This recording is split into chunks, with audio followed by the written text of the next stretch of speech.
Welcome, everyone, to Stepping Into Your Leadership. I'm your host, Christine Courtney. Our goal here is to give you some actionable takeaways that will help you lead your teams. Thanks for joining us on this leadership journey. Let's get started. Happy summer, friends. It's summertime series in the leadership studio, and I'm back with two of our faves, Erika Petrelli-Bayh and Tom Armstrong. Welcome back, guys. Hi. Hi. For those of you who don't know, we do this a lot like a summer beach read, and that we have one scenario of some tough employee that's causing you some problems, definitely causing Tom, Erika some problems, but probably you at home too. And what they're going to do is each give me their take on how we can handle this scenario. And by the way, honest to God, they do not know this scenario ahead of time. So we put them on the spot so that it somehow relates to you sometimes being on the spot with what to do when giving feedback. Because difficult times come when we have to give difficult feedback, and we often either avoid or we're defensive or we take too long to give it. We're doing this special series in the summer so that we can all get better at thinking of these things and hearing great leaders like Tom and Erika, who are used to doing this for many, many years, probably combined half a century. Great. That's awesome. We've been Sorry, outed. guys. You had me. We're getting to octogenarian levels of experience and wisdom of living this. And so sometimes for me, it's helpful to hear how other people would handle a situation and then think of how my take might be on this. So if you're out there listening and if you have other ideas, we'd love to hear them. But here we go. We're going to do this, and then we're going to follow up one scenario with their feedback, and then we're going to go to a speed round of some questions. So I'm going to start with Tom. Are you ready, Tom? Yeah, let's go. All right. You're having trouble today, guys, with Mark, and he's a marketing coordinator. Okay. So Mark, the marketing coordinator, completes his assignments and his tasks, but rarely seeks out additional responsibilities or suggests new ideas. His role requires a proactive approach to drive marketing initiatives. But in the last quarter, despite several opportunities to take the lead on a new campaign, Mark has completed just his routine tasks and has not proposed any new projects or improvements. Good stuff. All right. So Tom, how are you talking to Mark about this? Well, first of all, I'm definitely going to, and it's not a compliment sandwich. I think it's important for me to have like my own awareness of how grateful I am that he's hitting his benchmarks. He's doing like he's accomplishing his goals that we set out for him. All that's happening, right? Like the requirements of his job, he's meeting them. And for me, I'm ecstatic when that happens. I expect people to meet requirements and not necessarily exceed them, because it's like I want to give people enough work where they have to prioritize and trim down the things, fail at some things, decide what those are, know their priorities, so they're working hard enough to be able to achieve the things without staying up all night to get it done, But where does that live? I don't know. But for me, like these meeting requirements, I'm so happy about that because the requirements are usually kind of tough to hit. So that's great. We also want him to be able to stretch, right? So I think it's my job to also establish, because I love his behavior in terms of meeting requirements. I think it's a great behavior. I need to create with him the stretch, like what's the next level, and set up those new requirements for him so he knows what the benchmark is. If I leave it kind of vague, like I just want him to be more creative and for him to just come up with this, that might not be his strength. But frankly, I'm so stoked to have him as an employee because he's accomplishing and hitting results. Like that's all I really want. But I do want him to grow. I need to grow the bench. So I'm going to be handing him down those things that are not so hard for me to do, but are going to be harder for him. And I'm going to start just delegating those new things to him. I think it's going to be my job with him to do that and then guide him towards achieving those new benchmarks. But I don't necessarily think of it as his job to design that himself, because he could, by trying to gold plate the work, he could end up doing extra work that is not necessary, and that's wasteful. Like if he's designing it himself, it might be off the priority list for the company because it's not guided by management in a way. His supervisor is supposed to kind of help with that. So that's my outlook on it, I think, overall. Okay, awesome. Thanks, Tom. Erika, what do you think? All right, this is an interesting one because the way you describe the situation, I'm not entirely clear that those extra ideas, the innovative thinking, isn't actually part of his job requirements. And if they are, then he isn't meeting the mark. He is meeting one part of his job expectation, but not this other part. He's meeting the part that's tangible, that you can say, yes, I hit that target, but not the part that's a little more intangible, the sort of that you said, Tom, that vague creativity. But if it's in his job description, then we don't have a situation where an employee is fully meeting the mark. So it's sort of, is it road A or B? So if it's road A and in the job description, it's clear, hit these marks and bring this, like elevate, then that is where I would start the conversation is, yes, we're so excited that you're hitting these marks. This is an area that we haven't yet seen. So I want to talk about why you might be hesitant, why you might be struggling. As Tom mentioned, it doesn't come naturally to everyone. Some people are going to come with 17 ideas to every meeting. That's just the way they're wired. But it shouldn't be that, oh, that person then is obviously a better employee, because it's just not the case. For some people, coming to the table with those kind of ideas can be a fearful place. It feels like very, like my neck is exposed. Some people are paralyzed by it. Absolutely. Because there's a, whether it's warranted or not, there's a fear of I'm going to be criticized, judged, penalized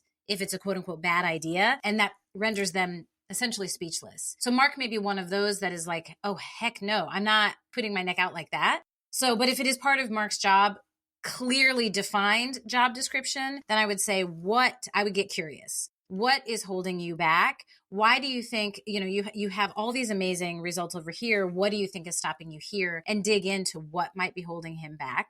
If it's road B and it wasn't, so as Tom described, he's actually doing his job. He is doing his job. And you as the supervisor just wish he was going to bring a little bit more. Then I think the approach is, you are doing a phenomenal job. I need you to elevate your participation in our team meetings so that, Frank, who's newer than you, can see what's possible. Like, use it as an opportunity to say, I expect you now to be a role model to the ones coming behind you. So, but to be really clear here, that I think we default to celebrating the ones that naturally create and innovate and saying, oh, what's wrong with the quiet one? And that is not the way. That's such human nature. Right. It's so hard. It's so hard not to get into that yourself. Okay. I'm going to argue with y'all.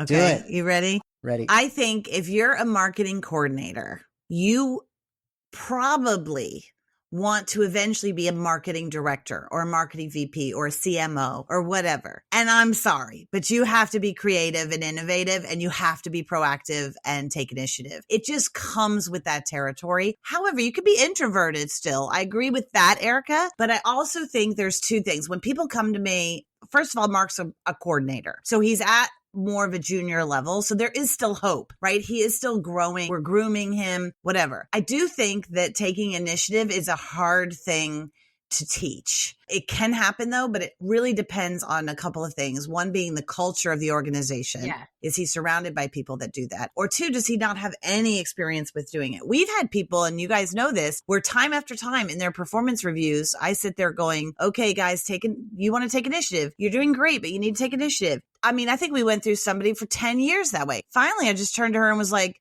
you don't want to take initiative, do you? This isn't actually what you want.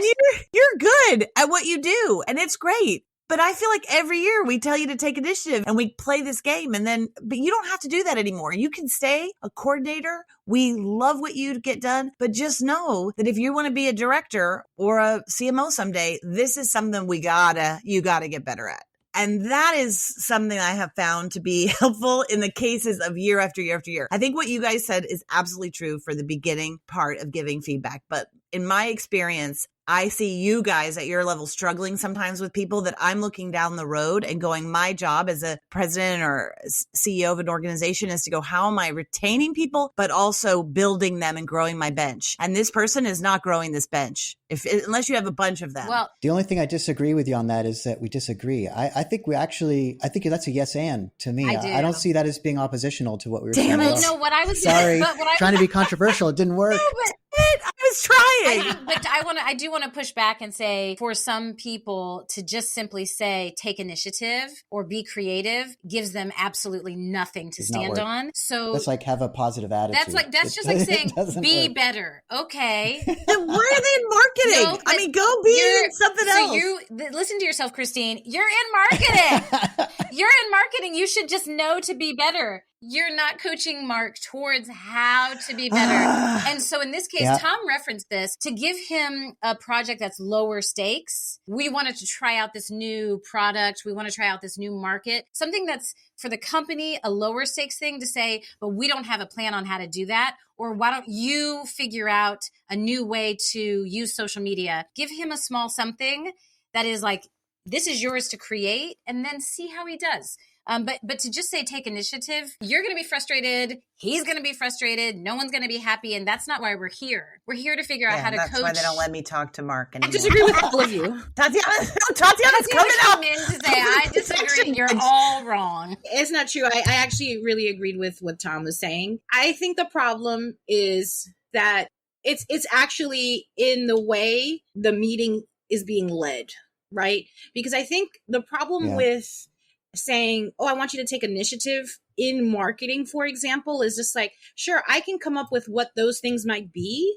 Like, oh, I'm going to do this, I'm going to do that. But it does need to meet the company's objectives. And if I'm not running a meeting that's effective and that we're walking away with to-do things, with to-do lists, or a space for an introvert to actually brainstorm, I'm leading that meeting incorrectly. Yes. So like, so true. That's a good point.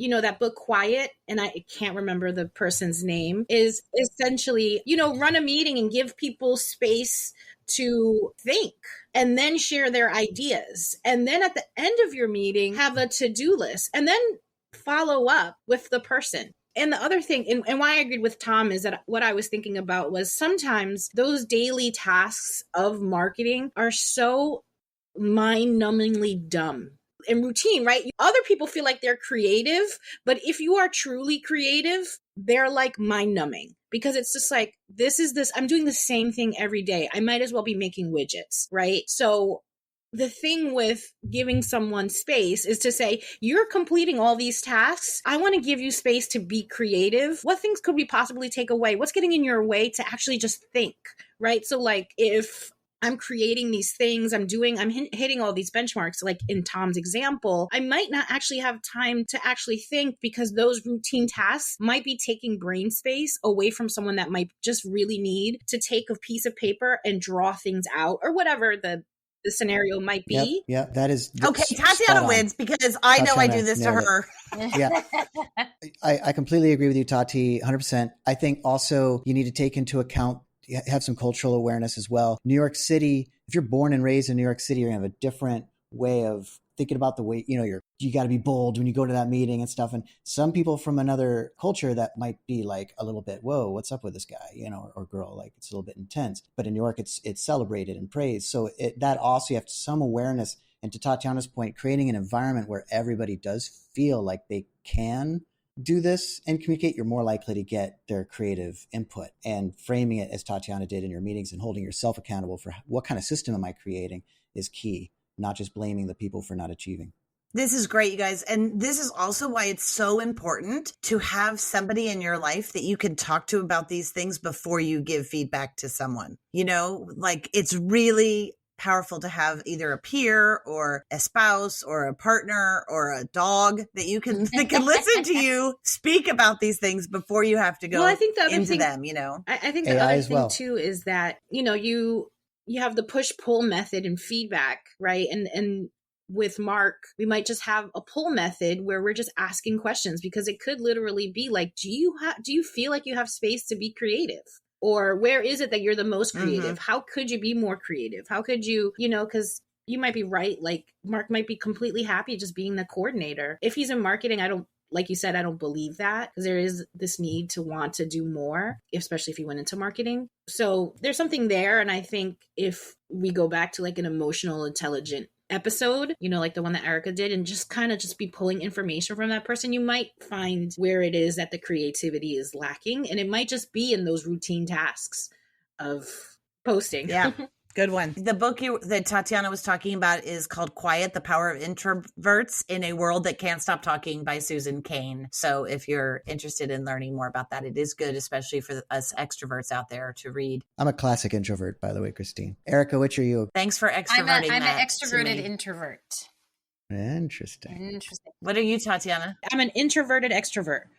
I'm an extrovert. Christine's an Extrovert. extrovert. Okay. Extrovert. I just want to say one more thing before you take us on a speed round. Is that Oh, it's geez. just Okay. I think one thing that we can take away from all of our perspectives is the importance of clear, direct, tangible feedback. Because the mistake that is oftentimes made, and we see in this example, is that idea of be better, be creative, be innovative. Those words mean nothing. And so the one thing for a manager to take away is, what specifically am I asking for? What are the specific actions that I'm asking for? Yeah. So that Mark feels better and the supervisor feels better. What does initiative even look What does like that to mean? somebody? I mean, exactly. Ask my 19-year-old in there sleeping in his bed for half the day. I don't know that he could answer that question. And please, God, let one of you guys coach him someday and not me. So there you go. He doesn't listen to this, but so it's safe to say. All right. So here we go with our speed round. So the speed round goes like this, if you haven't heard before, but I give them 2 minutes on the clock. And we try to get through as many leadership questions as we possibly can. And they have no idea what those questions are. And this time I'm going to start with, who did I start with just now? I started with Tom. So I'm going to start with Erika. You ready, Erika? I am ready. Okay. All right. Here's it goes. What is your favorite leadership quote? Oh, my favorite leadership quote I give all the time because it literally is taped to my computer. It's Doug Conant. And it's, even a brief interaction can change the way people think about themselves, their leaders, and their future. Each of those many connections you make has the potential to become a high point or a low point in someone's day, reminding us of the power of our impact in every interaction in our days. Awesome. Love it. I've heard you say that so many times. All the Great. time. Tom, what do you have? Well, this actually ties into everything we've been talking about so far. Is I think Gandhi said this thing when it's just everything was taken off. He became way busier than normal, and he said something to the effect of, "Well, my tasks have gotten so much more. We're so busy. I need to meditate another hour every day." So his discipline to make sure he's finding that time, because to Tatiana's point, it's hard for me to be creative about my work, but sometimes assigning mindful times for myself, running in the morning, doing these kinds of things, that's when those great ideas will pop up, is in the unexpected moments. So meditation helps with that. So I love that. Love it.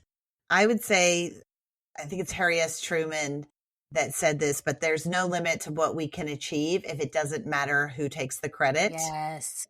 I love that one. Every time I'm feeling oh, I did that, or I'm like, just let that go. We can run if we're not worried about that. So that's what I would say. Okay, here we go. What is your favorite way to celebrate team successes? What is your favorite way to celebrate team successes? Tom. Yeah, really good one. I love just when people can get together, and it can be a pain in the, everybody's thinking, no, I have so much to do, I can't take the time. But when you do bring the actual team together in person, and you say, we're just going to do this to celebrate what we did here, it just takes people out of their frame of what's the next thing, because that tends to be the problem. That's why we need to celebrate. It's as soon as I get something done, I don't pat myself on the back. I'm solve the next problem. You have to get out of that cycle. And so anything where people are actually together in the same space, I think is really good for that. Yeah, great. Erika? It's a ditto, because the Tom hit on the point of, oftentimes we say we don't have time to do that. Or so we'll put it aside as an email. Or the most important thing about the way to celebrate is to be together and to actually celebrate. So that can be a meeting that's specifically for, we're just going to talk about good things. One of our colleagues recently posted about the power of happy memories buckets for mental health, which is just for your young people and for yourselves, really retelling the good things as a way to strengthen your mental health. So even if you spend 1 minute at the start of your team time, whether it's a staff meeting or a training, to celebrate the good things that have happened since you were last together, that is, it doesn't get any better than that. People think it has to be something. Oh my huge. God, I forgot. I stopped looking at the clock. We're way past our time, but you're absolutely right, Erika. Those of you who are keeping track at home, I want to keep on Oscar it. music, Erika, the music from the Oscars. I know. I just got the hook. She's like, I'm celebrating shutting you up. We'll go out and have a beer later. All right. Yes. No, we won't. Sorry. Yes, I agree. Thank you guys so much. It's way past our 2 minutes. Tatiana, did you want to say anything since you piped in earlier? Oh, I agree. I love the getting together piece of after celebrating a success. That is my favorite thing to do.